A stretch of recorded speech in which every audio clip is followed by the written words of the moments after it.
예, 안녕하십니까. 저는 이용철이고요. 이 자리에 방금 모신 같이 민병훈 감독님하고 김정은 씨와 계시고요. 인사 말씀 먼저 듣고 시작하도록 하겠습니다. 안녕하세요. 김지영입니다. 반갑습니다. 네, 민경훈입니다.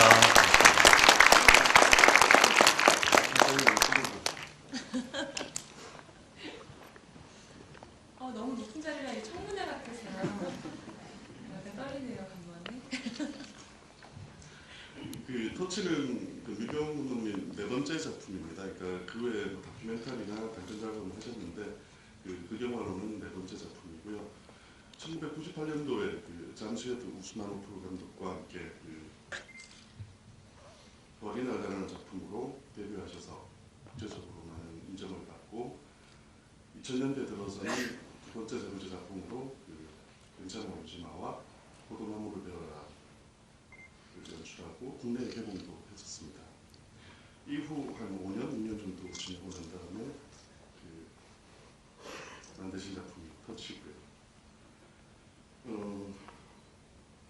몇 년 전에 민병훈 감독님 작품이 세 편이 DVD로 박스세트가 나왔었을 때 제가 리뷰에 아마 그런 말을 썼던 것 같아요. 기억은 확실하게 안 나는데 이제 좀 민병훈이라는 사람을 좀 발견했으면 좋겠다라는 말을 한 게 몇 년 전이었는데 상황은 그 다음에도 그렇게 많이 바뀐 것 같지는 않고요. 네. 근데 좀 이상한 거는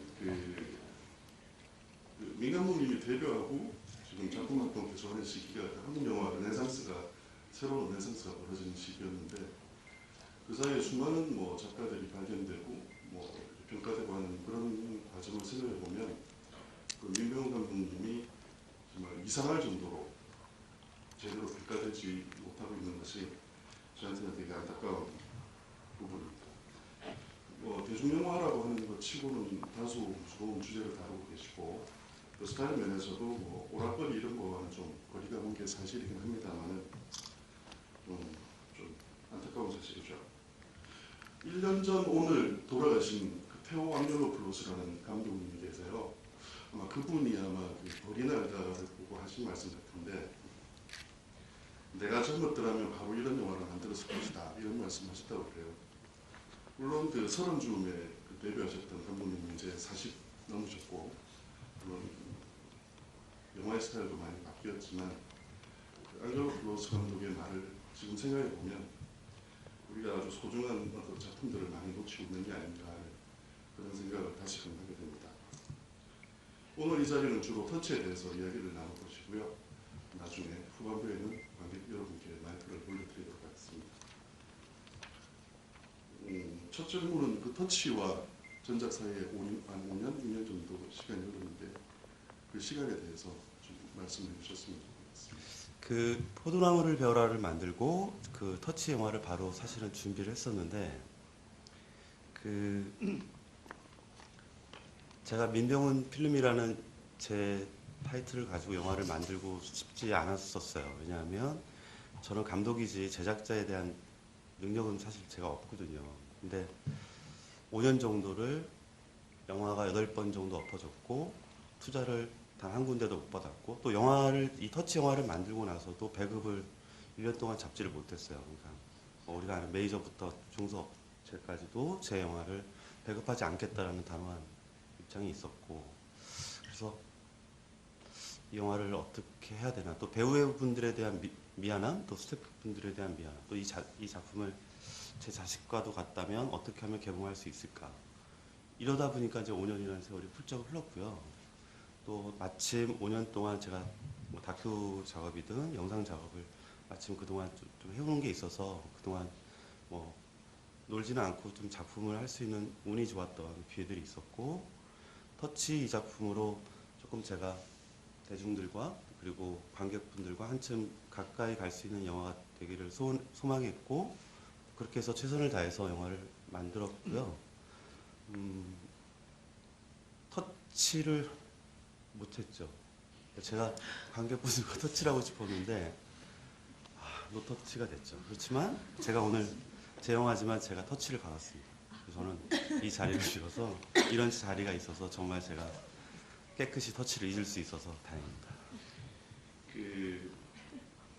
원래는 제가 이 질문 안 하려고 했었는데 아까 미리 이제 말씀을 드려보고 질문하기로 결정한 건데, 사실 이 영화 개봉 뭐 등급 이런 거 관련해서 뭐 여러 가지 순환을 겪었던 작품입니다. 그래서 등급 이야기는 나중에 먼저 하고 지금 먼저 그 개봉과 관련해서 감독님과 김지영 씨한테 그 벌어졌던 일들에 대해서 하실 말씀을 한 번씩 들어보도록 하겠습니다.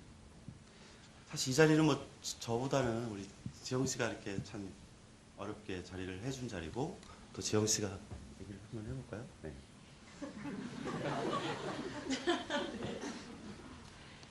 뭐 감독님이 가장 그러시겠지만 배우 입장에서 정말 저희가 이렇게 창조 작업을 했을 때는 많이들 이렇게 표현하잖아요. 자식을 낳아서 이렇게 낳은 느낌, 자식을 키운 느낌, 뭐 이런 느낌이라고 한다면 정말 낳은 자식을 어디 입양 보낸 것 같은, 아니면 저 떠나보낸 것 같은 그런 느낌, 아니면 아이를 잃어버린 것 같은 그런 느낌을 비유하는 게 마음에 제가 가장 와 닿은 것 같아요. 저도 아이를 낳은 엄마의 입장으로. 그래서 작품이 세상에 나와서 많은 분들의 좋은 평을 받고, 정말 이런 영화들이 뭐 우리 영화가 정말 딱히 우리 영화가 최고거든요. 이거 보셔야 돼요. 안 보시면 문외한 이런 게 아니라 진짜 우리 영화계에서 우리 관객들의 어떤 진정한 권리, 영화를 다양하게 접할 수 있는 권리, 그리고 좀 더 우리가 우리의 문화 생활을 질적으로 높일 수 있는 여러 가지 다양한 권리들을 빼앗기는 그런 슬픔에서 그리고 그 슬픔을 주체할 수가 없더라고요. 또 한동안 굉장히 힘들었는데 이런 게 저에게 또 물론 이렇게 그냥 지나갈 수 있는 문제이기도 하지만 저희는 어쨌거나 감독님을 필두로 목소리를 냈었고 계속 내고 있고요. 그런 것들로 인해서 우리 영화계에서 보다 우리가 이야기하고 하고자 하는 것들이 많은 분들에게 좀 더 소통을 할 수 있는 그런 장이 열렸으면 하는 바람입니다.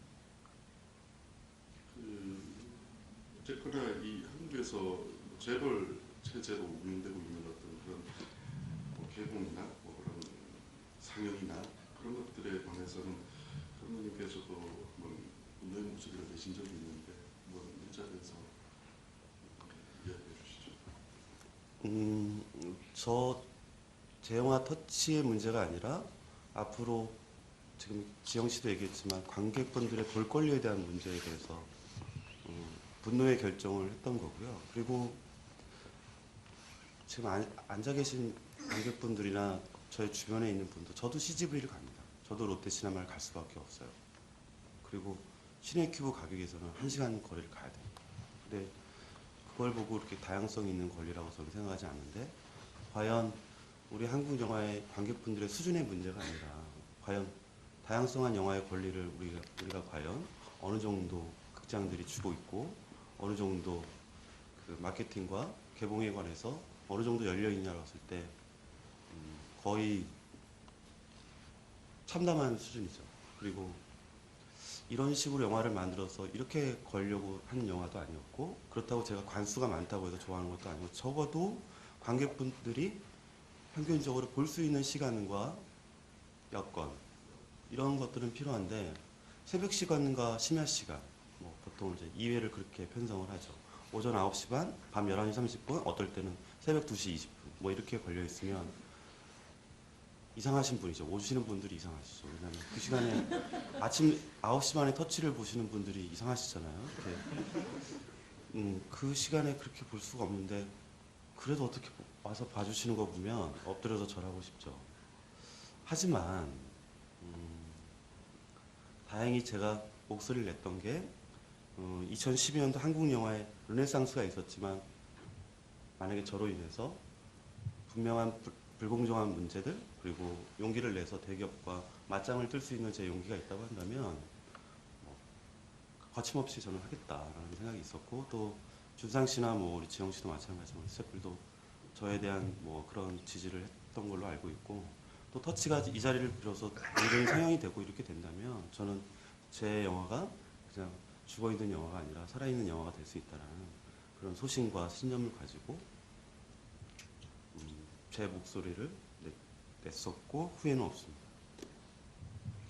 예술 영화나 작가 영화 같은 작품들은 그 표현의 자유에 비해서 그 등급 판정에 있어서 좀 엉뚱한 판정을 받는 경우를 간혹 보게 됩니다. 터치 경우에도 물론 전체의 관람가까지는 아니라 하더라도 지금 현재의 어떤 관람 등급 판정은 기대하시지 않으셨을 것 같아요. 아까도 보니까 관객분 중에 한 분이 동생분을 데려오셨는데 그게 아무래도 좀 피곤의 성격상 못 들어오셔서 90분 동안 바깥에 앉아있는 분 한번 뵀거든요. 그러니까 등급 판정 받는 과정에서도 그렇게 순조롭지 않았었죠. 우리 영화 지금 터치 보신 영화가 이제 청소년 관람 불가 영화로 판정을 받았는데 판정의 내용을 보고 나서 뒤로 한번 넘어졌죠. 왜냐하면 이 영화는 청소년들이 보면 절대 유해한 영화로 10가지 항목을 조목조목 적어냈어요. 유해한 영화죠. 그래서 제가 정말 제 눈을 의심했습니다. 아니 저는 뭐 청소년 관람북을 혹시라도 더군다나 6대빵의 결과가 나왔다는 거에 거의 뭐 만장일치의 청소년 관람 불가를 보고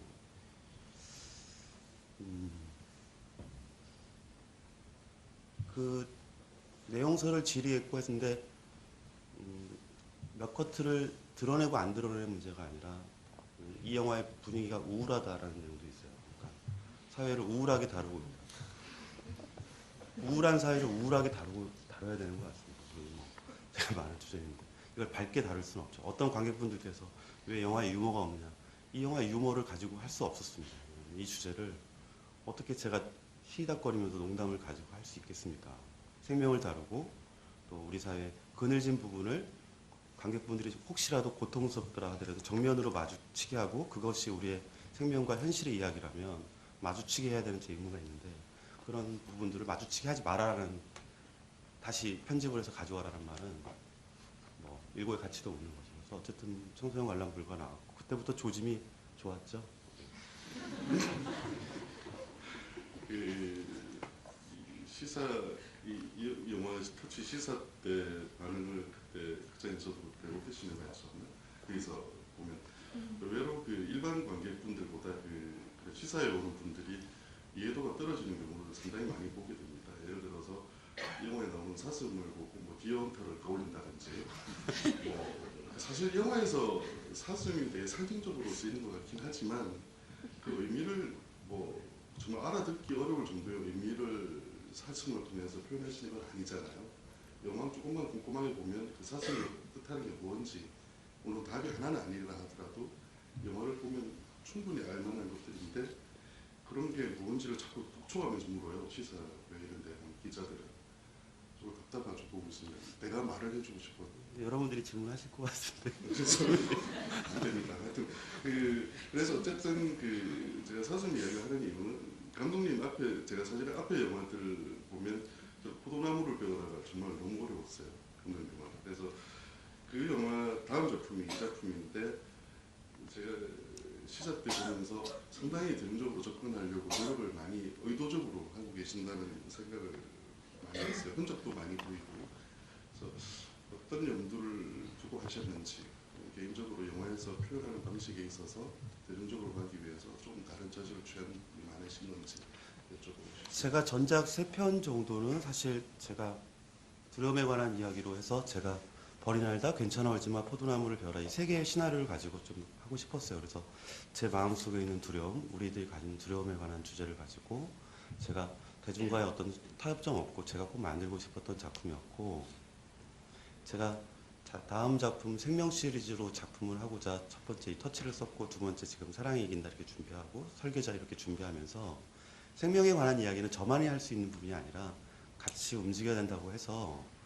배우분들의 이 균형도 제가 지금 옆에 앉아 계신 김지영 씨, 유준상 씨를 제가 원해서 캐스팅을 했어요. 그러니까 이건 제가 달라진 행보입니다. 왜냐하면 그 전에 거의 다 신인 배우분들이나 좀 그런 분들을 하고 싶었었는데 이번에는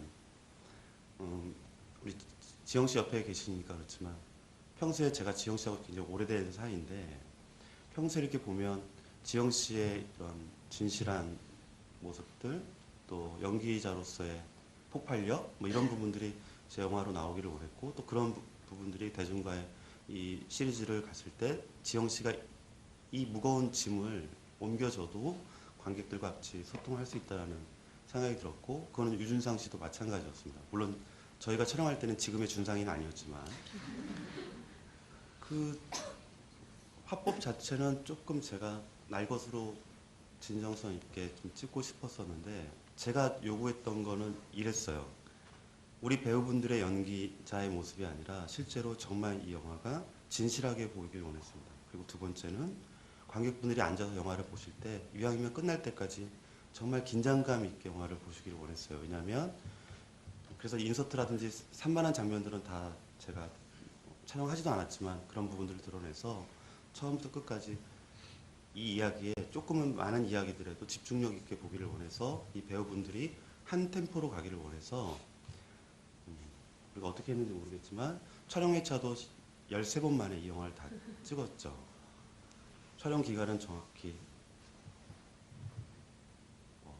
23일 정도 걸렸습니다. 그래서 준비 기간은 3년이었지만 촬영 기간을 빨리 호흡을 맞춰서 한 방에 이런 날것옷 같은 진실함을 뽑아내기 위해서, 대신 배우분들이나 뭐 스태프분들은 준비 과정이 많았지만 그런 부분으로 제가 대중과 이 영화를 통해서 이야기하려는 부분을 조금 템포 있게 맞추고 싶었었죠. 네. 네, 알겠습니다. 우리 김지영 씨 지금 보겠습니다. 그 혹시 그 김지영 씨가 2012년에 개봉작 4편에 출연하신 거 알고 계시는지요?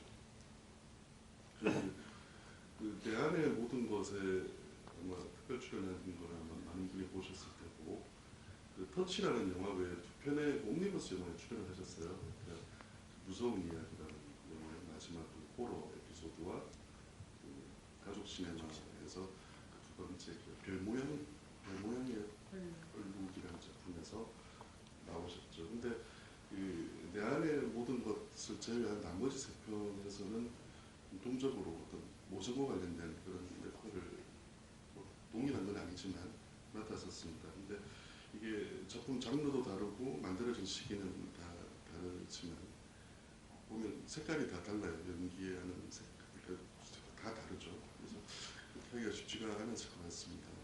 어땠나요? 그 동시에 진행된 건 아니었습니다.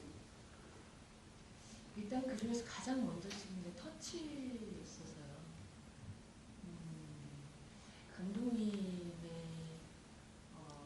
혹독한 듯이와 어마어마하고 무시무시한 작품을 하나 겪고 나니까 그 다음은 무서운 게 없었습니다. 그래서 그냥 제가 하고 싶은 거 막 덤벼서 했고요.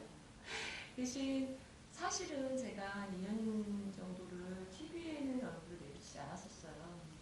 아이를 좀 키워야겠다는 생각이 들어서 거의 반공식적으로 TV 쪽에 제가 지금 아이를 키우느라 작품할 수 없습니다라고 말씀을 많이 드려서 그러는 동안에 이루어진 일들이거든요. 이 모든 작업들이. 근데 배우라는 게 사실 이렇게 연기를 하면서 계속 성장해 나가는 사람들이잖아요. 배워나가고. 그런데 저희가 뭐 겉으로는 공식적으로는 쉬고 있을 수도 있지만 저는 그렇다고 해서 배우의 이런 감성이나 어떤 연륜이나 몸을 쉬게 해서는 안 된다는 게 저의 철칙 기준이거든요. 그래서 뭐 어떤 작품이든 연극을 하든 제가 뭐 친구들이랑 같이 저 아는 후배 선배님들이랑 같이 뭔가를 만들건 저희들끼리 보더라도 단편 영화에 출연하고 예술 영화도 하고 그런 것 중에 가장 큰 프로젝트가 사실 제가 아이를 육아를 포기할 정도의 프로젝트가 터치였거든요. 그래서 굉장히 많이 피하고도 싶었고 도망치고 싶었고 아니 하필이면 그동안 많은 작품들 보면 배우들이 이렇게까지 삶을 후벼파진 않던데 꼭 이런 작품을 저한테 주셨을까? 그래서 피하고도 싶었고 여러 가지 생각을 했지만 작품을 읽어내려가는 순간 그 한 장 한 장 넘기는 그 순간에 진짜 이 작품을 놓치면 평생 후회하겠다라는 생각이 들었어요. 그래서 시작을 하게 됐고 그래서 터치를 감독님과 함께 정말 오롯이 거기에만 몰두해서 했던 것 같아요. 제가 그 어떤 긴 장편의 드라마를 했을 때보다 더 많이 몰두했었고 그만큼 더 아이한테 미안한 감이 있을 정도로 집에 못 들어갈 정도로 굉장히 많은 것들을 이 영화에 쏟아부었고요. 그 이후에 이제 제가 감독님과 이야기를 나누면서 감독님 제가 이렇게 뭐 단편 영화나 이런 거 들어왔을 때 감독님에게 조언도 구하고 그리고 이런 작품과 이런 감독님과는 홍보를 같이 해보는 게 어떻겠느냐는 조언도 해주시고 그러면서 제가 고른 두 개의 작품이 가족 시네마와 무서운 이야기죠. 네. 그 두 작품 다 굉장히 운이 좋았던 것이요. 그냥 단편으로서 어떻게 보면 이렇게 많은 분들이 접하지 못하실 수도 있었는데 옴니버스로 이렇게 착착착착 알아서 이렇게 빌드업이 되면서 많은 분들이 보실 수 있는 기회가 주어졌던 것 같아요. 그래서 굉장히 재미있는 저에게 잊지 못할 저의 그러니까 인생의 이막을 열어줬다고 할 만큼의 시간들이었고 그 중에 최우선이 터치였죠. 그 터치는 오늘 보셨으니까 네. 그 대통령의 제가 한 작품을 따로 말씀드리자면 그 무서운 이야기의 그 김국 김선 감독이 연출한 그 호러 에피소드에 출연하시거든요. 거의 그 시골 유고의 그 녹음 같은 그 여전사 같은 그런 모습에 김지영 씨를 볼 수 있는 작품입니다. 나름 액션. 네, 되게 재밌어요. 진짜로 재밌어요. 그래서 혹시 찾아보시면 좋은 시간이 될 것 같습니다. 감사합니다. 저도 그렇고 제 주변에 많은 분들이 내 편 영화에 출연해서 그런 게 아니라 그 작품에서 보여주는 연기나 그런 걸 볼 때 김정 씨가 그 연말에 뭐 시상식이나 뭐 이런 말을 할 때 2012년에 여배우로 주목받지 못했던 사실이 되게 안타깝다고 생각을 해요. 진짜로 저도 그렇게 생각하는 것 같고요. 그런 거에 정점에는 터치라는 영화가 있는 거잖아요. 그래서 좀 다소 중복되는 질문일 수도 있지만 김정 씨의 연기 어떤 인생이나 앞으로 행보의 그런 데에서 터치라는 작품이 어떤 의미를 지닌다고 생각하시는지요? 좀 전에도 말씀드린 것처럼 제가 저도 인생의 반 정도를 살았다고 자부하면서 막 잘난 척을 할 나이가 된 그런 시점인 것 같고 그만큼 여배우로서 되게 많은 고민들을 했었어요. 굉장히 많이.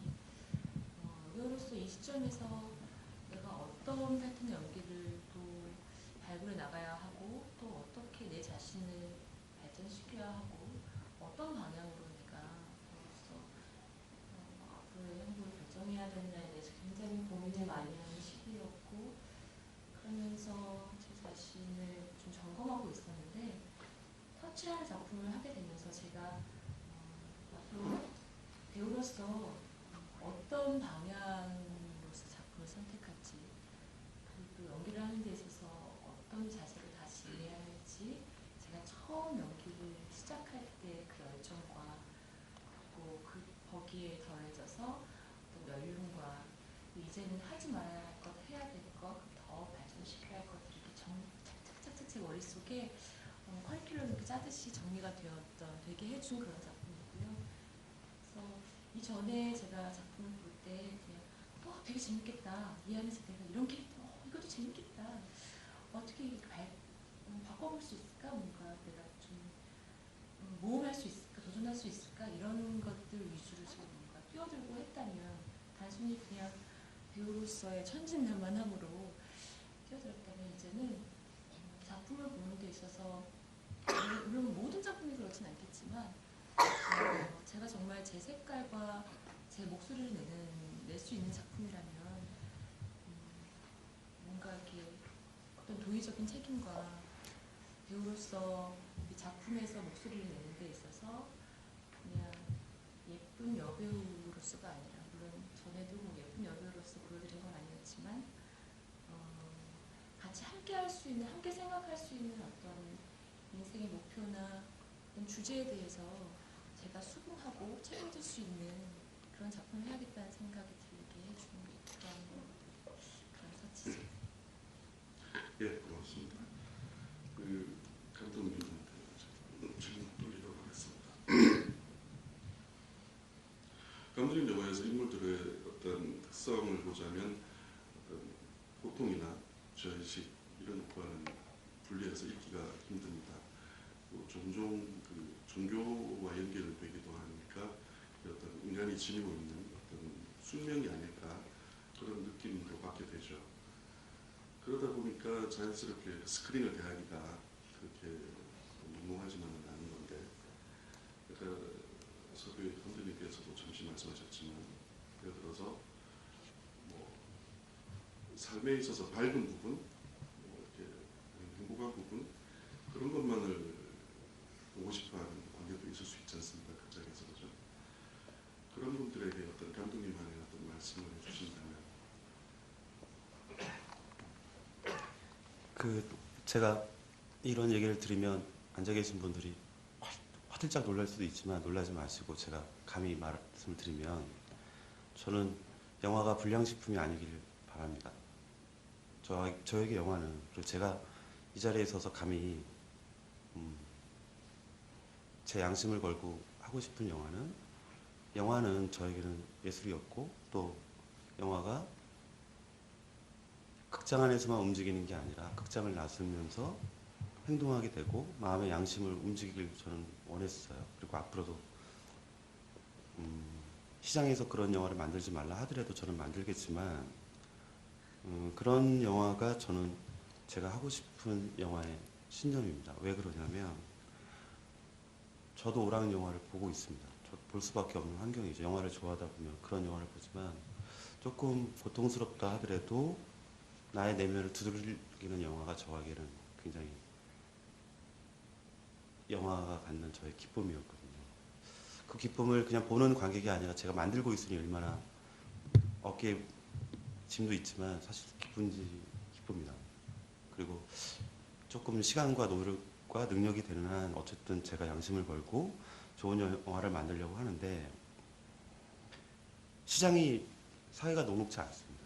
그리고 터치로 인해서 제 가족 아니면 제 주변 분들이 다 힘들어지죠. 어쨌든 금전적으로든 제가 스태프들한테 약속을 못 지키는 부분들도 있고, 또 지영 씨는 개런티를 받는 게 아니라 내는 사람이 되어버리는 형국이고, 준상이는 많이 냈고, 이렇게 되면 저는 너무 미안하죠. 그렇지만 뻔뻔하게 이런 거 만든다고 이렇게 나갈 때는 사실 양심에 참 많은 부분들이 힘듭니다. 그렇지만 이게 꼭 지금 이 시간이 아니더라도 작품을 만들면서 그것이 세상을 조금만 움직일 수 있다고 한다면, 그리고 우리 사회에 이렇게 그늘진 부분에 대해서 포도나무를 벼라를 만들고 신학생 두 분이 신부직을 그만뒀습니다.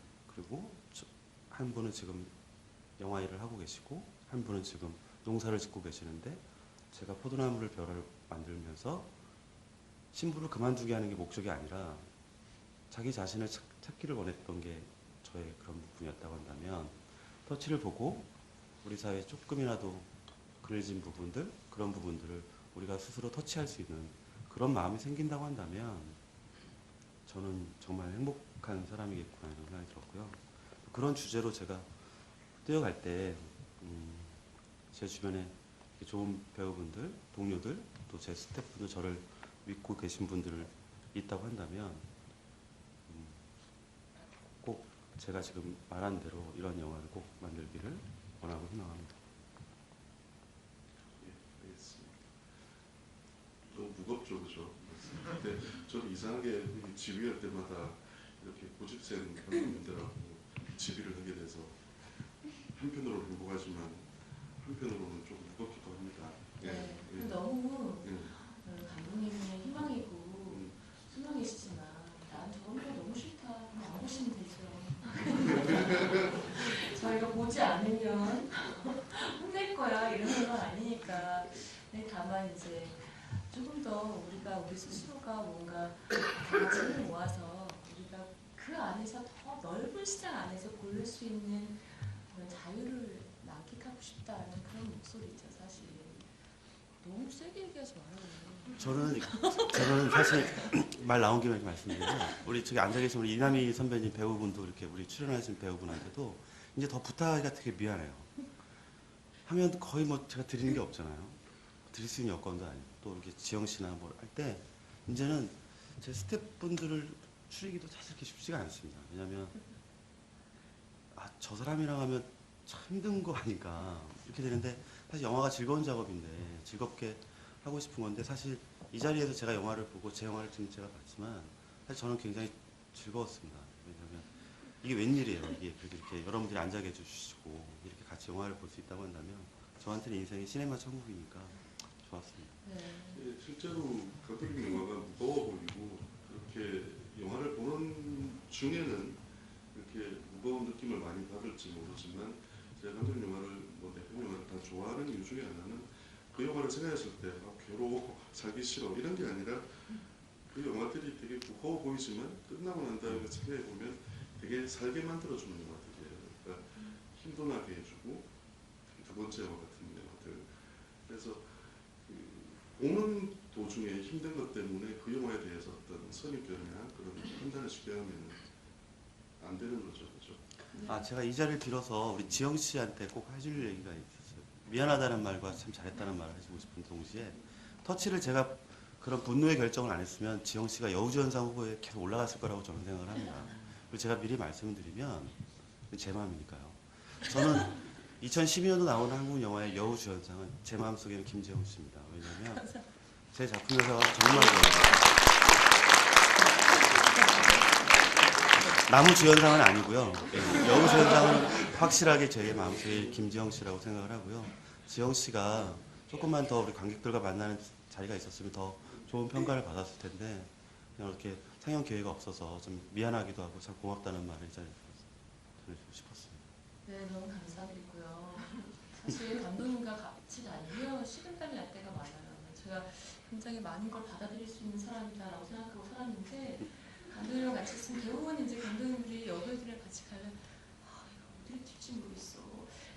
이렇게 짜여진 대로 이렇게만 얘기하는 거지? 이렇게 좀 재차 묻기도 하시고 그러는데 전 저보다 오히려 감독님이 굉장히 돌발 발언도 많이 하시고 사람이 되게 깜짝깜짝 놀라게 하시는 분이시라 되게 식은땀이 날 때가 많은데 저는 배우로서 같이 작업을 하면서 저희 자화자찬 같을 수 있지만 제가 그러니까 영화를 보시는 분들이 뭐 힘드실 수 있다 이런 말씀을 하셔서 또 감독님이 이렇게 많은 분들이 힘들어하는 영화를 굉장히 즐기면서 즐겁게 하셨다고 말씀을 하시잖아요.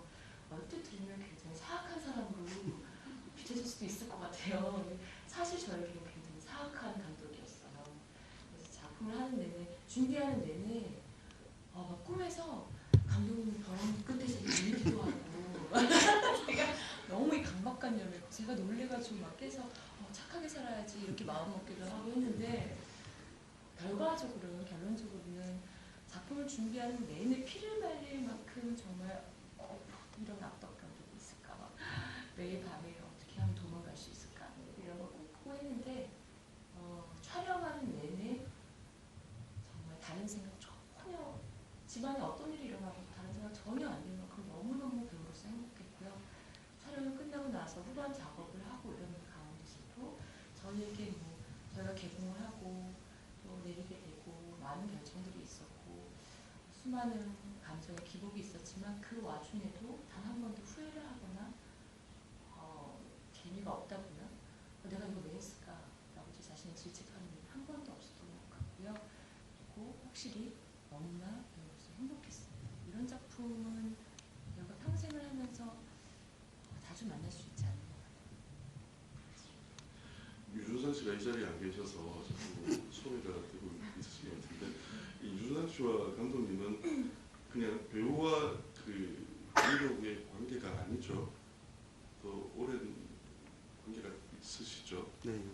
어떤 전 준상 씨가 이렇게 잘 될 줄 몰랐어요. 뭐야 이거 친구였는데 이게 웬일이에요. 참 진짜 이 성실과 노력이라는 게 과연 어떻게 가는 끝까지를 보여주는 대표적인 좋은 예인 것 같아요. 술도 못 마시고 담배도 못 피고 너무 모범적인 사람이에요. 저 앞에서 다리 찢기 많이 하고 툭하면 발성 연습하고 그러길래 이거는 내가 친구인데 이렇게 오래된 사이인데도 늘 변함이 없이 노력을 해요. 아, 되더라고요. 그래서 제가 정말 기뻤습니다. 그리고 앞으로 더 배우로서의 이제는 연기력이 아니라 이제 채워가는 것 같아요. 그래서 준상 보면서 정말 좋았고 또 저희 작품에서 눈치채셨겠지만 사실 이 작품의 균형을 잘 잡아주는 거는 유준상 씨입니다. 이게 굉장히 노련하게 연기를 합니다. 우리 술도 못 먹는데 술 많이 먹였어요. 그리고 좀 하더라고요. 그래서 제가 정말 근데 준상 씨는 끝나면 우리 지영 씨랑 촬영 끝나면 준상이가 먼저 끝나고 너 집에 가 그래도 안 갔어요. 이렇게 현장에 계속 어슬렁거리고 계속 이렇게 끝나고 뭐라도 이렇게 하고 싶어서 그랬던 게 그러니까요. 우리들만 마시고 그냥 그래도 되게 좋아하고 그랬었어요. 그리고 끝날 때까지 준상 씨는 딱 4번 촬영했습니다. 까메오였죠. 근데 그냥 4번 만에 제가 아침부터 밤까지 쭉 밀어붙이니까 한 번도 그런 거 없이 그냥 한 번에 와서 준상 씨 좋았어요. 예. 좀 역할하고 보면 되게 막 좀 사이가 막 이렇게 보이지만 실제로 세 분 아주 친하신 분이시고 뭐 두 분 배우도 워낙 친하신 분. 근데 영화가 그렇게 주제나 내용으로도 그게 느껴져요. 영화가 워낙 잘 만들어져서 저 사람들이 사이가 참 좋았겠다라는 게 느껴지더라고요. 이 영화에서 보면 그 두 주인공뿐만이 아니라 모든 인물들이 뭐 사소하건 아니면 크건 죄를 짓죠. 죄라 그래야 되나요? 잘못해야 된다고 그래야 되나요? 근데 그 죄를 짓는데 보통 핑계가 그런 거잖아요. 뭐 살기 위해서, 뭐 유치원 보내기 위해서. 그래서 뭐 그냥 좀 더 고급스럽게 말하면 뭐 삶을 위해서 몸부림친다. 뭐 그런 이렇게 변명들을 하고 있죠. 역할 속에서. 근데 그 동식이라는 사람이 알코올 중독인 것, 자기 의지대로 하지 못하는 것 보면 그 사람들이 결국 죄를 짓는 게 뭐 살기 위해서 이런 뭐 핑계가 되지만 결국은 그 나약한 의지나 그런 탓이 아닌가. 그 주 인물들을 보면 그렇게 보여요. 어떻게 생각하시는지. 지영 씨 캐릭터와 유준상 씨 캐릭터는 실제 있었던 일입니다. 실제 제가 있었던 일을 재구성한 거고요. 우리 남자 관객분들 술 드시고 집에 갈 때 생각 안 나시면 다 이렇게 사건이 일어날 수 있다라는 걸 제가 말씀을 드리는 거고요. 실제로 그 유준상 씨의 총과 그러니까 사격 선수 총과 대꾸되는 이 부분을 꼭 만들고 싶었어요. 그리고 유준상 씨가 마지막에 무릎을 꿇었을 때 진실한 모습이 나왔으면 좋겠다는 생각을 했어요. 그게 느껴지길 원했고 또 그런 사람이었으면 좋겠다는 생각을 했어요. 저는 사실 제 영화에 악인을 그리지는 않고 싶었습니다. 악인은 없습니다. 다 정말 선한 사람들입니다. 누구 하나 또 우리 이렇게 보면 무심하긴 하지만 다 선한 사람으로 저는 그리고 싶었고 유준상 씨 캐릭터는 알코올 중독자고 그렇지만 이 사람이 마지막에 그 사슴을 통해서 자기 자신을 바닥까지 쳐보내는 그 감정을 느끼고 다시 아내를 얼굴로 무릎 꿇고 마주할 수 있는 그런 새 생명과 희망을 주기를 원했고 김지영 씨 부분은 좀 고군분투가 있죠. 이 고군분투에 대해서 자신의 양심의 터치를 건드리는 부분에 대해서 한 여인을 얻고 분명히 관객과의 대화에서 이런 얘기가 나올 텐데 세례를 주는 것이냐 안락사를 시키는 것이냐 이게 무슨 장면이냐 이렇게 했을 때 그 마지막에 그 한 여인의 손을 잡아주는 터치의 의미 그리고 자신의 스스로의 남의 생명, 나의 생명, 이 가족까지도 바라볼 수 있는 그런 부분들을 한 여인의 입장으로 봐준다면 현실 속에서는 우리가 마주치고 싶지는 않지만 그런 현실들이라면 우리는 과연 어떻게 할까 했을 때 지영 씨가 구현하는 이런 아름다운 모습들 또 실제로 이런 분들이 우리 주변에 나라면 있을 것이다 또 있을 수 있다 이렇게 희망을 좀 가지고 이 캐릭터를 구성을 했죠. 근데 지영 씨가 잘 어울렸어요. 의상에 빨간색 의상과 왜 이렇게 가슴을 파괴했습니까라고 분명히 그런 생각하시는데 저는 지영 씨가 본연의 지영 씨가 이렇게 보면 너무 아름다운 모습이잖아요. 근데 지영 씨의 모습 안에서 김지영 씨 말고 우리 영화 캐릭터 안에서 이 여인의 아름다운 모습에 본인이 욕망하는 것 부분에 대해서 분명히 여성으로서의 욕망하는 부분이 저는 섹슈얼하게 있다라고 생각을 했고, 그 의상의 일관성을 가슴으로 드러낼 수 있고 땀으로 젖을 수 있다고 한다면 역으로 가는 거죠. 역으로 가서 이렇게 여인이 돌아다녀야지 저는 살아있는 사람이라고 생각을 했고, 그래서 지영 씨가 빨간 옷을 입고 집에 있는 옷을 가져오라고 해서 이렇게 많은 옷을 입는데 이렇게 걸어오는데 제 영화의 수원의 모습으로 걸어 들어올 때 좋았어요. 그리고 지영 씨한테 미안했지만 지영 씨 첫 장면을 여인을 업고 들고 제일 하이라이트 장면을 첫날 첫 씬으로 테이프를 제가 찍게 했어요. 지영 씨가 못하겠다고 했지만 참 소용없었죠.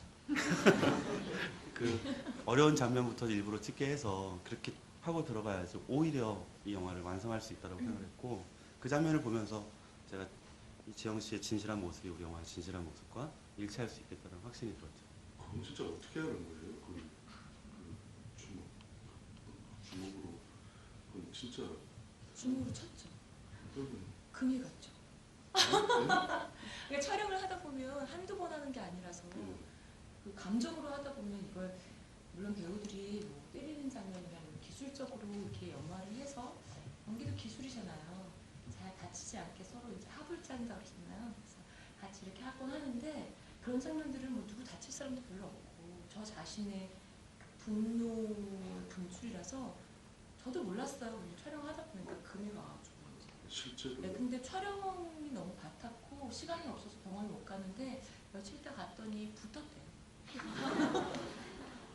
많이 아프더라고요. 저희 매니저한테 계속 너무 아프다고 손이 이 부는 거 보려고 너무 아프다고 그랬더니 저희 매니저가 에이 누나 뭐가 뼈에 문제가 있으면 누나 그렇게 잊지 못하실걸요?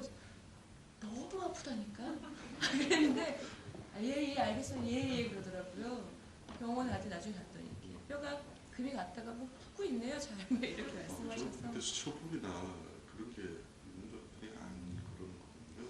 저희는 그냥 뭐 배우가 작품 안에서 또 배우로 이렇게 불리워진 적이 별로 없어가지고 네, 그런 배려는 리얼이에요 저는.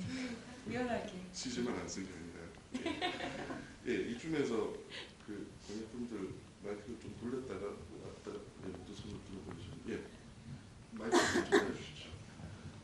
까마로 마이크가 예, 그쪽 앞에 검정으로 있는 하셨군요. 질문하시고. 잘 알겠습니다. 그 영화를 보는 걸 되게 좋아하는데요. 또 감독님도 그러실 것 같고 그래서 오늘 저도 영화 보면서 감동을 했는데요. 그 감독님이 보면서 감독님의 가슴을 건드렸던 다른 영화가 있다면 이제 들어보고 싶습니다. 이 작품 말고 감독님께서 생각해. 제가 뭐 저도 시네마테크를 자주 가서 영화를 보고 그러지만 일일이 나열하는 거는 이 자리에서 좀 그렇고요. 최근에 제가 지금 봤던 영화 중에서 아무르하고 작년에 케빈의 다이아하고 제가 굉장히 감동적인 것 같고요. 그런 류의 영화도 좋아하고 특별히 지금 한국 영화에 대해서는 제가 뭐 특별히 어떤 작품이다 이렇게 얘기하는 것보다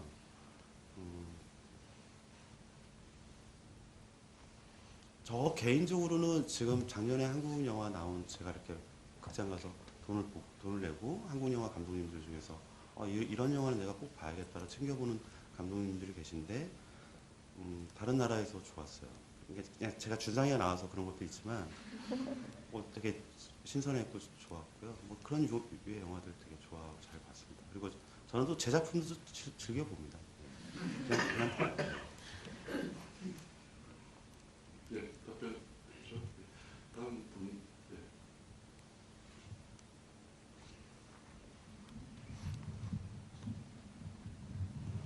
감독님 영화 되게 재밌게 봤고요. 감독님이 그 촬영 전공하신 걸로 알고 있는데 이번 촬영이 거의 핸드헬드로 많이 된 것 같아요.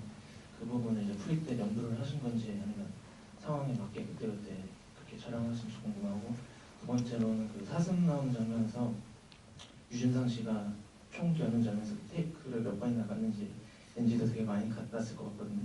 그것도 궁금하고 카메라 비중도 궁금합니다. 오디 마크로 오디로 찍은 거고요. 예. 카메라 2대로 제가 촬영을 했고, 저희 지금 오재호 촬영 감독이 저희 영화에 이제 데뷔를 한 겁니다. 재호가 이제 데뷔를 했는데, 그리고 나서 저 터치 찍고 응답하라 드라마 찍었어요.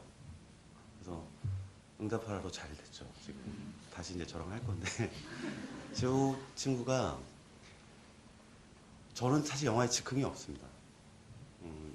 즉흥을 할 수가 없어요. 왜냐하면 철저하게 다 맞추지 않으면 그 회차에 찍을 수가 없습니다. 그러니까 뭐 모든 길거리 장면, 모든 집 다 저희가 맞춘 겁니다. 다 모든 골목길에 하다못해 이삿짐 그 마크까지 다 저희가 만든 거거든요. 그러니까 이 지형도를 다 그려놓고, 대신 테이크를 3번, 4번 가지는 않습니다. 왜냐면 배우분들 그렇게 NG 낼 사람 없어요. 그렇게는 안 되고요. 미리 다 리허설 합니다. 그러니까 철저하게 준비를 해서 하고, 핸드헬드는 당연히 100% 제가 어떻게 찍겠다라는 거를 촬영 감독하고 지독하게 연습을 다 콘티를 그려서 모든 걸 다 만들어 숙지한 상태에서 제가 모니터를 없앴죠. 그래서 저는 현장에 모니터가 없었고요. 그래서 촬영 감독이 저 그래도 이렇게 모니터가 있어야 되는데 모니터 없었습니다. 모니터에 갇히면 이 영화를 찍을 수 없다는 생각이 들어서 처음으로 모니터를 없애고 촬영을 했고, 저희 스텝이 현장에서 한 10명 정도 됩니다. 이렇게 15명, 10명 뭐 이렇게 됩니다. 그러니까 제가 일진들은 현장에 올라오게 하고, 이진 스텝들은 내려보냅니다. 저쪽 멀리 500m 아래로 내려보냅니다. 왜냐면 현장에서 바글바글거린다고 해서 영화의 완성도가 높은 건 아니고, 이진 팀들은 아래도 베이스 캠프에서 기다려줬다가 다시 교체를 하면 되는 거고, 배우분들이 집중할 수 있게끔 그거를 이렇게 딱 계산을 해보면, 그래야지 가볍게 이렇게 할 수 있다고 생각을 했고요. 촬영 감독하고 저하고 영화 처음부터 요이 시작해서 끝날 때까지 아주 지금까지도 뭐 영화에 대한 그런 부분과 우정과 신뢰는 아주 좋았다고 생각합니다. 감독님은 러시아에서 영화학교에서 촬영을 배우셨고요. 모니터 관련해서, 그러니까 요즘은 너무나 자연스럽게 모니터를 보고, 감독도 현장에서 모니터를 보는 게 자연스럽고 당연한 것처럼 되어 있지만, 그렇게 오래된 일은 아니죠. 아니고 제가 올해 봄에 알베르 세라라는 감독을 전주영화제 때 만나서 인터뷰를 한 적이 있었는데, 그 감독도 같은 말씀을 했어요. 모니터를 왜 보는지 모르겠다고. 근데 영화 스타일은 완전히 반대예요. 감독님하고 전반인데, 그분도 그래요. 그러니까 자기는 모니터를 왜 현장을 보지 왜 모니터를 보면서 영화 찍느냐라고 질문을 오히려 저한테 하더라고요. 그래서 저도 사실은 이해가 안 돼요. 예전에는 나이 드신 감독들 그런 말씀하거든요. 요즘 애들 모니터만 보고도 너무 꼴보기 싫다고 말하는 옛날 감독들 많아요. 저도 좀 이해는 안 되는 부분이에요. 왜 감독들이 현장을 안 보고 모니터를 보고 있을까? 제가 영화를 안 만들어 본 사람이라서 무엇이는지 모르겠지만, 제 개인적인 생각은 좀 그런 편입니다. 예. 그런데요, 배우의 입장에서 정말, 물론 제가 그리 모양새가 좋은 역할들을 많이 한 건 아닙니다. 근데 그래도 최소한 많은 분들이 제 얼굴을 보시게 되는 거잖아요. 그러면 조금이라도 이렇게, 그러니까 너무 눈에 거시는 흠은 없어야 된다고 생각하는데, 일단 그건 믿었어요. 감독님의 눈, 감독님의 해안을 믿었습니다. 정말 가까이 오셔서 얼굴, 머리 한번 이렇게 흐트러뜨리고, 얼굴 너무 피케 없는데? 혹시 자신차단제 바른 거 아니야? 안 발랐어요. 조금 발랐어요. 물수건 닦아줘. 그렇게 하고 촬영을 할 때는 굉장히 불안해요. 제 몰골이 어떻게 나오는지 사실은, 그러니까 너무 저도 말씀하시잖아요. 그러니까 수원이라는 인물도 그 안에서 인생을 살아가는 그 여자가 아무리 힘드시면 그래도 여자로서의 무언가, 마지막 무언가는 지키고 싶어하는 게 여자일 수 있잖아요. 저도 모든 거 다 내팽개친 여자 배우라고 할지라도 이 말에 무언가를 잡고 싶었는데 몸들어서 다 없애시는 거예요. 그래서 제가 정말 너무 좌절해서 현장에서 이건 너무하다. 어떻게 이럴 수가 있느냐. 뉴욕은 내가 제일 잘한다며. 계속 주시하고 보고 있으니까 걱정하지 말라며. 그렇게 말씀하셨어요. 정말 근데 물론 그때는 믿지 않았습니다. 근데 영화를 보고 나서는 제 스스로가 어떻게 저렇게 예쁘지? 이런 생각을 그런데 이렇게 말씀드릴 수 있는 건 제가 연기를 하는 연기 인생 뭐 많은 선배님들이 계시기 이렇게 말씀은 좀 그렇지만 한 16년, 7년 안에서 제가 배우로서 제 얼굴을 보고 가장 아름답다고 느낀 작품입니다. 언니 오늘 예뻐요. 감사해요. 센스있어요. 아니 그 배우는 사실 원래 대부분의 배우들은 실제 만나면 정말 너무 일반과 좀 확연하게 차이가 나기도 하지만 그 사람들이 아름답고 안 아름답고는 연기에서 나오는 거예요. 아무리 예쁜 배우도 연기가 엉망이면 정말 안 아름다워요.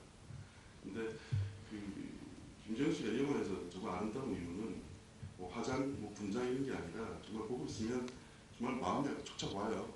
그 사람이 정말 뒤로 갈수록 그게 더 강해지죠. 순서대로 안 찍었다고 하지만 그래서 아름다워. 정말 예쁜 여배우인데 한국에 연기가 엉망이어서 정말 평가 전혀 못 받는 배우들 많지 않습니까? 그 아름다움의 차이는 거기에서 나오고요. 네. 감사합니다. 네. 다음 질문 받아보겠습니다. 네. 앞쪽에 좀 전달해 주십시오. 네. 이 극장이 워낙 커서 원래 마이크를 두세 분이 원래 해야 되는데 그래서 정말 죄송합니다. 예, 저 말씀하시는 거에 이어지는 질문일 수도 있는데요. 그 영화 전반에 근접 클로즈업 샷이 굉장히 많이 나오거든요. 그래서 이게 제가 듣기로는 배우가 연기하기 굉장히 힘든 어떤 상황이라고 들었어요. 그래서 연기를 굉장히 잘하시는 분만이 그거를 또 이렇게 소화해내고 해줄 수 있다 그래서 그거에 대한 에피소드 좀 듣고 싶습니다. 사슴 얘기 아까 여쭤보셨는데 사슴 얘기랑 요거랑 같이 묶어서 한번 얘기 드릴게요. 사슴 CG가 아니죠. 저희 CG 쓸 돈 것도 아니고 CG인데 사슴을 제가 충청남도 서산에서 이제 홍성에서 사슴을 데려왔었는데 인천 지역과 서울 경기 지역에 사슴이 좀 세요 기가. 그래서 애들이 안 움직이고 제가 충남 이쪽 가니까 사슴을 봤는데 얘네들은 두 마리를 데려와서 연기를 시키면 할 것 같다는 생각이 들었어요. 근데 아시다시피 사슴은 길들여지지 않는 동물이잖아요. 그리고 사슴은 이렇게 사람을 보면 스트레스 받아서 그냥 진짜 말로 자해하는 애들인데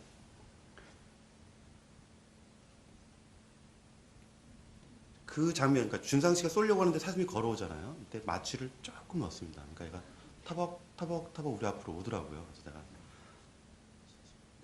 동시녹음이니까 할 수는 없고 앞으로 와 하는데 오더라고요. NG 없었어요. 테이크 없었습니다. 한 방에 다 간 거예요. 한 방에 다 갔고 지영 씨 골목길도 저희가 조금 스태프들이 애를 먹긴 했지만 사슴이 연기를 해줬어요. 그래서 유준상 씨, 김지영 씨 다음으로 몸값이 높았던 우리 사슴이었고요. 우리 주인 아저씨가 저를 좀 속상하게 했어요. 첫 장면에 성당에서 김지영 씨가 사슴을 딱 목격을 하는데 두 마리 중에 한 마리를 낳는데 한 마리가 마취를 많이 났는지 그냥 쓰러졌어요. 이 쓰러지면 그 다음날 깨어나는 거예요. 나머지 한 마리가 있는데 이거 많이 넣었나? 조금 넣으니까 이제 그 친구를 가운데다 세워놨는데 안 움직이고 가만히 우리를 보고 있더라고요. 그래서 이 친구를 끝까지 저희가 4번에 걸쳐서 촬영을 했었고 그 사슴 보고 제가 반 농담 삼아 사슴과 제가 있을 때 주문을 많이 해줬어요. 나를 믿고 연기해달라. 너가 엔진하면 이거는 보통 문제가 아니다. 왜냐면 이거 어떡할 거야. CG로 엉망이 되기 때문에 꼭 나를 믿고 따라달라고. 준상이 보고도 오라 그래서 얘기해달라. 준상이도 얘기해줬고 저랑 얘기해서 그 장면이 이루어졌고 마지막에 사진 이렇게 저희 이제 마취로 이렇게 넣은 거고 지금 살고 있어요. 지금 촬영이 그대로 지금 두 마리 잘 살고 있고 예, 그렇게 촬영을 했었고 클로즈업 훨씬 클로즈업 배우분은 참 몰랐을 거예요. 제 모니터를 안 보여줬으니까.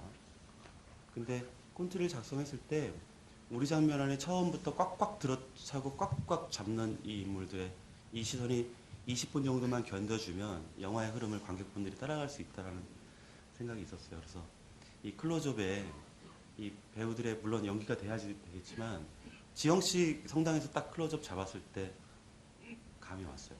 이거 그대로 가도 되겠다라는 생각이 있었고 피부도 좋으시지만 이게 이모션 이게 나와 클로즈업 잡았을 때 그 감정선이 나오니까 좋아하고 이거는 사실 배우의 덕분입니다. 그러니까 배우가 그게 안 되시면 저도 어쩔 수 없이 카메라가 빠져줘야 되는데 그런 부분들이 조금 우리 두 배우 이 부분이 좀 나와서 오히려 제가 클로즈업이나 이런 걸 자신감 있게 더 썼던 예. 저희한테 최면을 걸었던 것 같아요.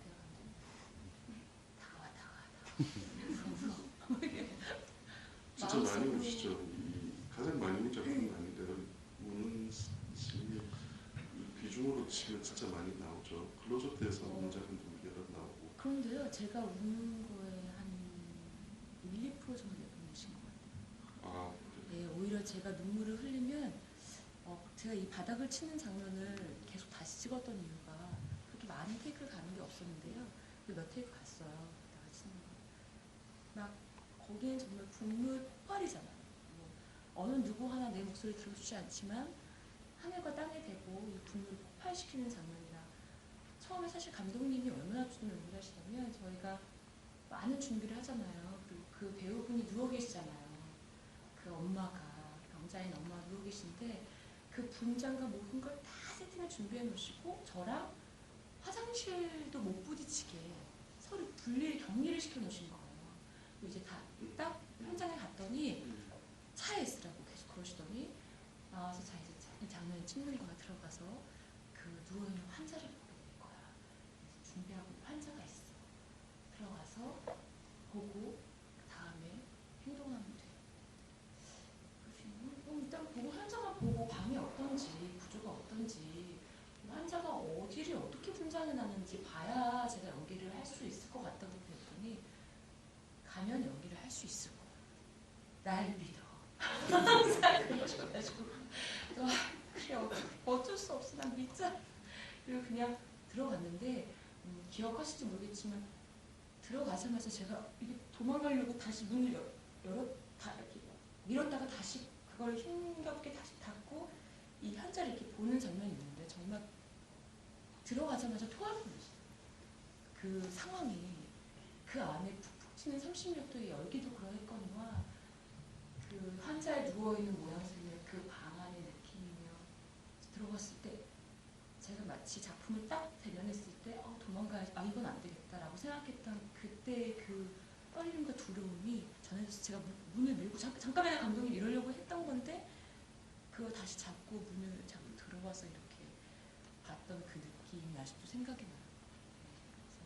그래서 첨예한 그런 감성들을 끌어내주셨던 것 같고 그리고 그렇지만 그렇게 배우의 모든 자연스럽고 그냥 원초적인 감정을 끌어내시는 것 같지만 하나하나 계산을 다 하신 부분이 있어서 저희랑 약속을 이렇게 하세요. 감정의 밀도를 지금 이 장면에서 이 카트에서는 한 1부터 10이 있잖아요.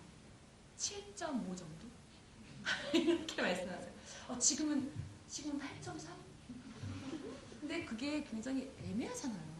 그 전에도 저희가 대화로만 나눴지 그게 어느 정도인지. 감독님의 눈이나 감독님이 말씀하시는 그 떨림의 정도를 보면 제가 연기를 어느 정도 할지 느낄 수 있었어요.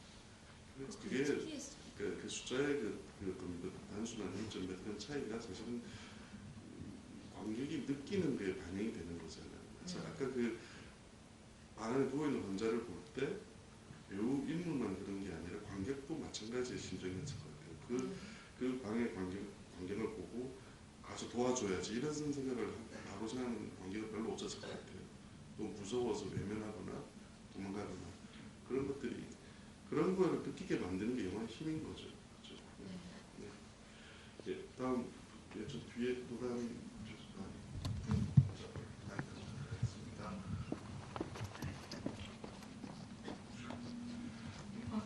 네, 잘 봤습니다. 전 일단 감명 깊었던 부분을 말씀드리고 싶은데요. 여기 영화에서 어떤 피해와 가해의 그런 장면들이 되게 많은 것 같았어요. 예를 들어서 그 되게 복합적으로 어떤 사람도 완전한 피해자이거나 완전한 가해자의 역할을 나오는 게 없었던 것 같고요. 그 교장 선생님의 경우는 약간 잘 모르겠고 이사장님 경우는 약간 잘 모르겠고 나머지 부분에서는 굉장히 사회적인 약자에 처한 사람들이 또 어떤 절박함이나 또 어떤 궁지에 몰려서 가해를 저지르게 되는 그런 경우들이 많이 보이는데 그런 부분에서 되게 영화가 섬세하게 느껴져서 그건 좋았습니다. 일단 이거를 말씀드리고 싶었어요. 그리고 제가 질문을 드리고 싶은 건 일단 두 가지가 있는데요.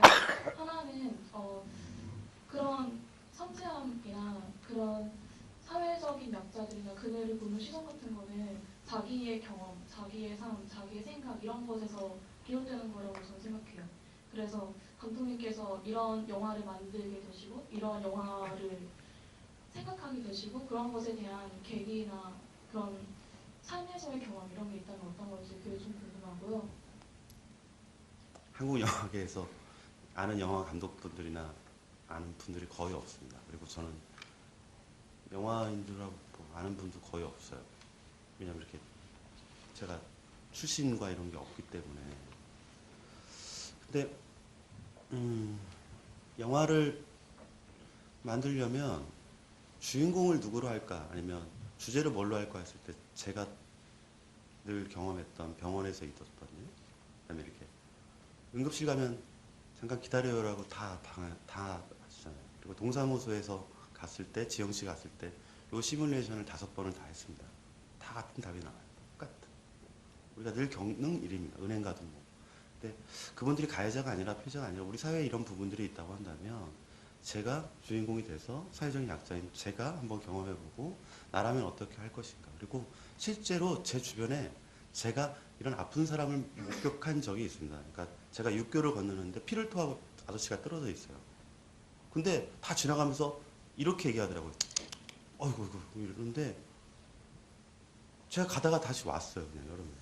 제가 업고 응급실을 갔어요. 그러는데 간호사분이 저 주민등록증을 달라는 거예요. 그러니까 근데 제가 영화 같은 얘기인데 제가 도망왔어요. 이렇게 거기까지만 하고 도망왔어요. 왜냐하면 이게 이제 여러 가지 이성적인 부분들이 있어요. 집에 왔더니 피가 이렇게 제 등에 이제 그 하얀 피가 많이 붙어 있으니까 어머니한테 되게 제가 혼났어요. 이렇게 피가 어디서 났고 이렇게 막 이러는데 그러다가 밤에 제가 이렇게 양심이 막 움직였어. 혹시 그 응급실 희명병원 응급실에 제가 가서 그것도 갔어요. 갔더니 없었어요. 그 아저씨가. 그래서 제가 이거 어떻게 하지 이거. 내가 굉장히 미안하면서도 죄책감이 많이 들었거든요. 그래서 이런 식으로 제가 경험했던 일들 또 제가 지금 오늘도 이렇게 상암동 여기까지 올 때 지하철 안에서 어떤 아주머니의 일들 이런 걸 좀 보면서 제가 영화 속으로 제가 생각했던 거랑 버무려서 만들려고 하고 있고 또 그런 식으로 영화를 구상하고 주제를 잡습니다. 네, 시간이 거의 다 됐다고 말씀하셔서 두 분 정도 지금 질문 답변 보내겠습니다. 먼저 아까 주셨던 쪽 분 먼저 받고 한 분 정도 질문 받겠습니다.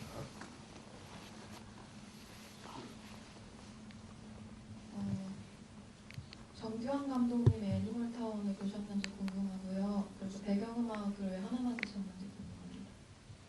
정규환 감독 타운 시리즈 다 봤고요. 최근 영화도 봤습니다. 무게까지 다 봤고, 네, 좋은 감독이라고 생각합니다. 좋은 감독님이라고 생각을 하고, 우리 영화의 다양성에 근데 왜 개봉 안 하는 거예요? 이거 이 새끼들. 그러니까 진짜 이거를 제한 사항인가? 정말 이건 문제인 것 같아요. 너무 안타깝고요. 우리 영화음악 지금 제 하신 분이 정용진 음악 감독인데 홍상수 영화음악 감독입니다. 정용진 음악 감독은 저희 영화를 저랑 처음 만나서 3년 동안 음악을 준비했습니다. 피아노로만 제가 하자고 그랬고 8번의 빠꾸를 내는데 한 번도 인상 안 쓰고 1년 동안 묵묵하게 이 작업 터치만을 위해서 작업을 해줬어요. 한 방에 나온 거 아니고요. 제가 진짜 많이 괴롭혔습니다. 나중에 너가 작곡해 막 이랬어요. 그리고 이 음악을 이렇게 만들고 싶었고, 이 영화가 이래서 어떡해요. 아무튼 음악 감독, 이 음악 저희 코드 27개 들어갑니다. 많이 들어가는데 제가 음악을 피아노로만 이렇게 쭉 가고 싶었어요. 그래서 조용지 음악 감독, 예, 이렇게 됐어요. 갑자기 저 교감독 얘기가 나와서 저 유영 감독님 한 2년 전에 만났었어요. 만났는데 제가 만난 전 이후에 영화 두 편은 제가 아는 영화 두 편을 만들었는데 개봉을 못 하고 있어요. 이유는 되게 많은데 저도 좀 안타까운 부분이라고 생각합니다. 예, 한 분 더 받을 질문 더 받을 아까 질문하려고 하셨죠, 그죠? 네, 마지막 질문 드리도록 하겠습니다. 제 뒤에 눈이 안 좋아서 안 보여서 손들어도 못 봤을 수 있는데 죄송합니다. 저기 하면 안 되나요? 네, 하세요. 네, 마지막 드리니까 귀부한 되실 것 같은데. 좋은 영화 잘 봤습니다. 질문이 하나씩 있는데요. 오늘 어떻게 영화 세션을 보게 되는데 일부러 이렇게 스케줄을 짜신 건지 알 수 없지만 어떻게 공교롭게도 여성성에 의한 구원, 모성에 의한 구원 이런 게 읽혀졌는데요. 영화에 임하시면서 특별히 여성성에 대해 특별히 고려하신 게 있으신지 알고 싶고, 두 번째로 김정 씨 연기를 뭐 보통 TV에서 많이 봤는데 그냥 보면 항상 그냥 연기자구나 이 정도만 생각했는데 오늘 영화를 보면서 정말 연기를 잘하는 배우구나라는 생각이 들었습니다. 특히 인상 깊었던 게 그 눈빛 연기. 사실 영화에서 보면은 성직자를 제외하면은 다 세속적인 사람들이잖아요. 근데 그 안에서 유일하게 그 수원이라는 여주인공만 뭔가 세속적으로 생활을 하면서도 뭔가 이렇게 살면 안 되는데라는 게 계속 얼굴에 보이잖아요. 그러면서 그 눈빛이 보이는데 당황하거나 화를 내거나 기타 여러 연기를 임하면서도 저는 계속 그 눈빛 연기에 집중이 됐었거든요. 연기에 임하시면서 특별히 이 눈빛에 대해서 특별한 고려를 하신 게 있으신지 알고 싶습니다. 한 분 한 분 답을 들으면 되는데 그죠? 예, 알겠습니다. 마침 잘 됐습니다. 제가 얘기하고 마지막으로 지영 씨가 얘기해 주면 마무리하면 참 좋을 것 같다는 생각이 들었는데요. 질문이 뭐였어요? 시네마테크와 영상 자료원에서만 들을 수 있는 좋은 아주 질문입니다. 제 첫 작품 버리날다 괜찮아올지마 포도나물 벼라가 여기 다 여주인공이에요. 저는 이렇게 말하면 평론가분들이나 이런 앉아 계신 분들이 이상한 사람이었는데 저는 남성이 구원하고 뭐 이런 여성이 구원하고 이런 걸 떠나서 사회적으로 여성분이 사회부를 바라보고 우리 이 고난을 헤쳐가거나 그쪽의 부분에서 터치를 하는 부분이 저는 굉장히 중요하다고 생각했습니다. 왜냐하면 대한민국 현실 안에서는 아직도 여성이 약자이기 때문에 그렇습니다. 그리고 그 여성이라는 부분이 남성을 안아줄 수 있고 사회를 안아줄 수 있다고 생각을 합니다. 그게 제 주제가 맞다고 한다면 앞으로도 제 다음 작품도 여성이 주인공이겠지만 꼭 주인공의 여사가 아니라 그런 문제를 해결할 수 있는 직업점은 그렇게 해야지 제가 대꾸복구가 될 수 있다고 생각을 해서 여성에 대한 부분이고요. 또 많은 예술가분들 중에 여성 작가분들이나 여성 소설가, 여성 뭐 이런 분들의 이야기가 훨씬 더 감성이 건드리고 있다고 생각을 해서 저도 이제 그런 식으로 접근을 하는 편인데 아무튼 그렇게 노력하고 있습니다. 네, 일단 연기에 대해서 칭찬해 주셔서 감사하고요. 눈은 사람의 마음을 찾으려고 하잖아요. 연기자인 저의 눈에서 그런 걸 느끼셨다면 제 눈빛은 감독님이 이야기하고자 하는 영화의 이야기입니다. 기본적인 주제와 감독님이 표현하고자 하는 그 느낌이 제 눈빛에 서려 있었을 것이고요. 제가 굳이 그걸 연기하려고 했다거나 그런 만큼 저도 그렇게 뛰어난 배우라고 하기 좀 그렇고요. 그저 제 눈에서 그런 걸 느끼셨다면 감독님이 저를 통해서 여러분에게 하고자 하는 이야기와 마음을 담아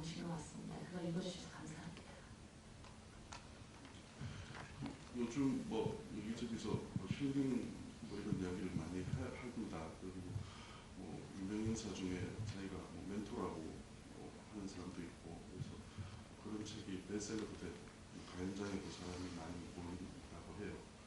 근데 그 제가 생각하기에 사람이 살아야 되는 그런 길에 대해서 예수도 아니고 부처도 아닌 사람이 당신이 이렇게 살아라고 말하는 거는 저는 너무 어이없는 행동이라고 생각을 하고 예술이 할 수 있다면 그걸 어떻게 살아야 되는지에 대해서 질문하도록 해야 하는 게 예술의 역할이라고 생각을 합니다. 그래서 지금 뭐 상영하는 작품 중에 그 인기를 많이 끌고 있는 레미제라블만 하더라도 사람의 존엄이나 행복 같은 것들은 스스로 만들어가는 것이라고 말하는 작품입니다. 다행스럽게도 그 근래에 만들어진 한국 영화 몇 편은 그 힐링이라는 주제를 그런 식으로 읽고 있습니다. 제 개인적으로 그런 작품 몇 개를 말씀드리자면 그 다 터치처럼 많은 관객이 든 영화가 아니었어요. 이무선 감독의 채식주의자라든지 그 윤종찬 감독의 나는 행복합니다라는 작품이나 그리고 그 배철호 감독의 여행이라는 작품 그리고 김소영 감독의 나무 없는 산 그런 영화들에서 보면 우리가 보통 아까 말씀하신 약자라고 말씀하신 삶의 가장 낮은 곳으로 내려가서 영화가 스스로 질문을 펼치고 있고요. 그런 면에서 그 터치는 또 다른 그러니까 낮은 부분에 내려가기도 했지만 또 다른 의미의 또 질문을 던지고 있는 부분이 우리가 보통 힐링이나 이런 것들을 자기 자신을 중심으로 생각하게 하는 건데 이 영화는 나를 포함해서 타인과의 관계에서 힐링의 의미를 물어보고 있는 것 같습니다. 그래서 제가 소중하게 여기 있는 그런 영화의 리스트에 뭐 터치를 올리게 된 것이고요. 민병헌 감독은 앞에 제 작품을 포함해서 이번 작품까지 한 번도 답을 말한 적은 없었던 것 같아요. 인물이 행동을 하고 어디에 가고는 있지만 항상 질문을 던지고 영화를 마치고 있습니다. 대부분의 영화에서는 답을 말하죠. 그래서 거짓말이지만 답을 주는 건 되게 쉬워요.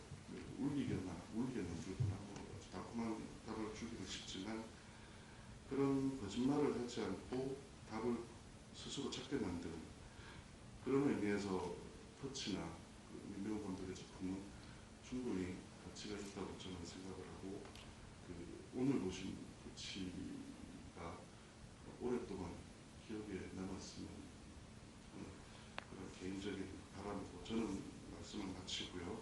끝으로 그 두 분 마지막 말씀, 인사 말씀 듣고 오늘 이 자리 마치도록 하겠습니다. 예. 작년 12월 말에 좀 멘붕이 왔습니다. 개인적으로 제가 일을 벌여놓고도 마음이 무거웠고 또 막 이랬습니다. 그리고 제 영화 터치를 보고 싶지 않았습니다. 사실 오늘 이렇게 영화를 봤습니다. 제가 12월에 있던 이후로 오늘 처음 영화를 봤는데 저도 모르게 제 영화와 화해를 했고 또 저 스스로 다시 힘을 내서 제가 영화를 만들 수 있다면 또 최선을 다해서 제 방식대로 영화를 만들겠다라는 제 마음가짐을 가져서 제가 마음이 굉장히 한결 가볍고요. 또 지금 경청해 주신 관객분들이나 이 자리를 제가 소중하게 잊지 않고 다음 작품 꼭 다시 만들어서 이런 자리에 올 수 있도록 노력하는 감독 되겠습니다. 감사합니다.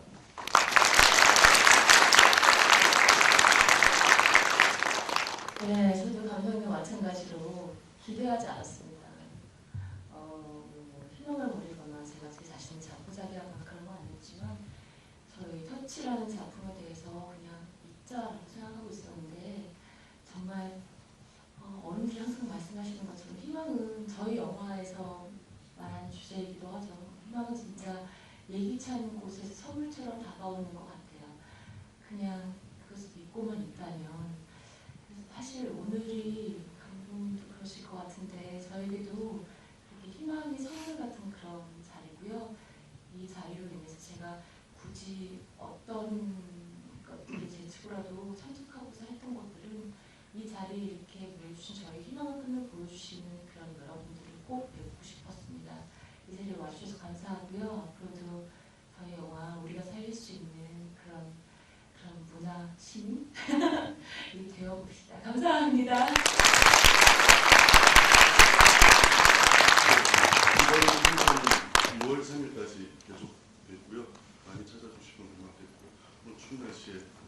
너무 고맙습니다. 이만 마치겠습니다. 네,